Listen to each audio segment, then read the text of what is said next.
let's just focus on one sector where everyone's been really pinning their hopes high, and that's the realty sector. Let's welcome on board Niranjan Hiranandani, the MD at the Hiranandani Group.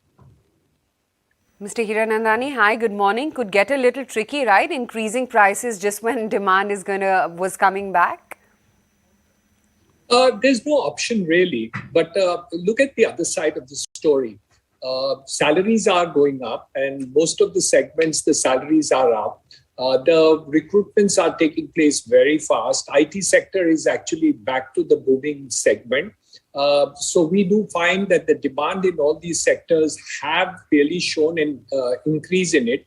All our finished goods, which were kind of languishing over the years, have actually been just taken up and wiped out. So we don't really have any old stock lying with us.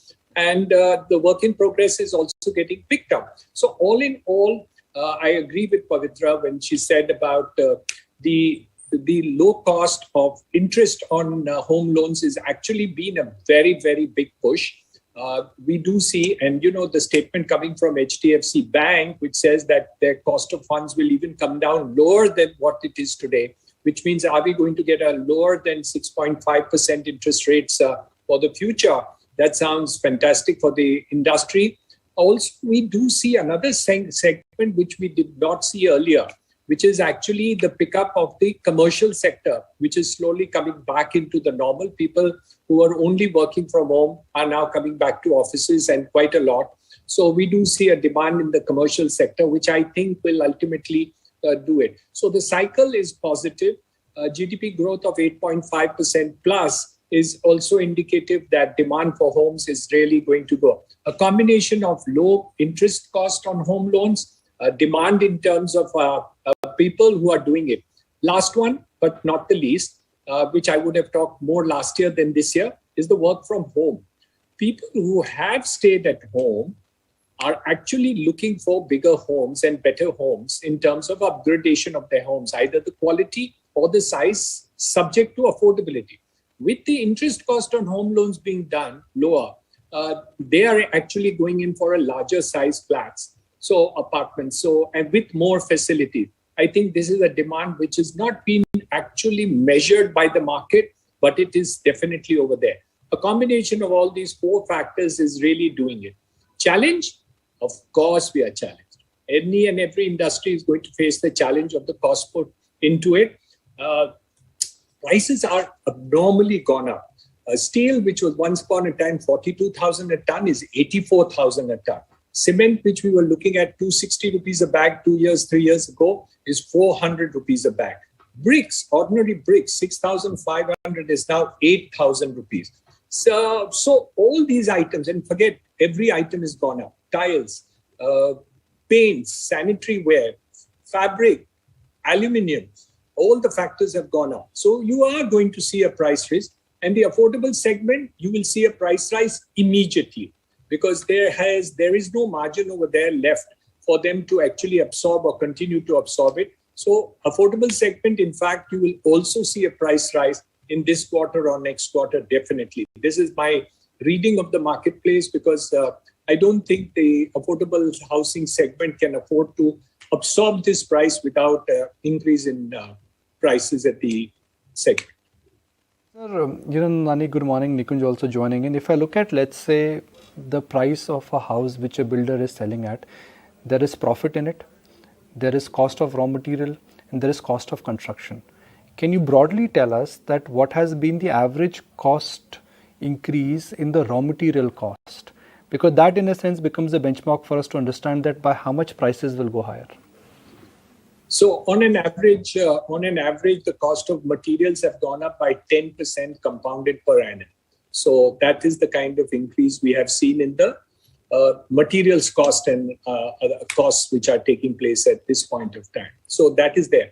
And since in the affordable housing segment, the cost of inputs and others is a larger part of total cost, that segment gets pressurized much more than the other segments of the housing market. 2020 was all about selling the unsold inventory. 2021 is where the new launches have started. Now that new launches have started and prices have moved up decisively, Are you consciously looking at least a 10 to 15% hike in pricing? Not across the board. What has happened is something different has happened. Every segment is not able to do it. In certain areas, too much material has come into the market at the same time. So obviously, in those segments, you can't increase the prices. But where there is already an absorption which has taken place, for example, in the MMR region, originally everybody, I'm talking about the region as a whole, we had got 5 years stock languishing just 2 years ago. Today, it's 12 to 18 months stock. So, in work in progress. So obviously, the price rise is possible over there. Somewhere where you find that the absorption is lower, so you can't say across the board. This kind of statement doesn't work across the board. It depends on A, location, B, it also depends on the kind of capability of the developer in order to be able to wait for the sales if the price is not looking profitable. Both these things will become effective in terms of how the market is going to behave. So there are segments where you will see a 10 to 15% rise. Incidentally, Pavitra also mentioned it, that some price rises have already taken place. We have also increased the prices almost 5 to 10% across the board. And this has been absorbed by the market. So I don't see a problem in that because the capacity of the house buyer has also improved over the last 1 year.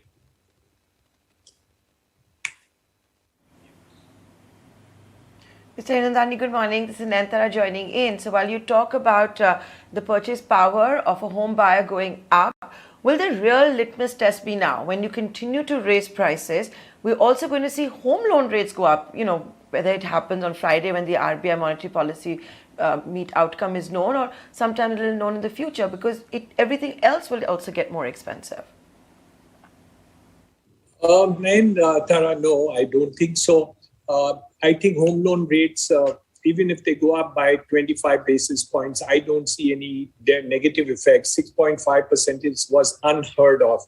Nobody ever dreamt that they would get long-term loans of 15 to 20 years at 6.5%, plus availability of the income tax benefit also being there. So even if there is a 15 to 25 basis point increase over a period of time, no. But remember one thing.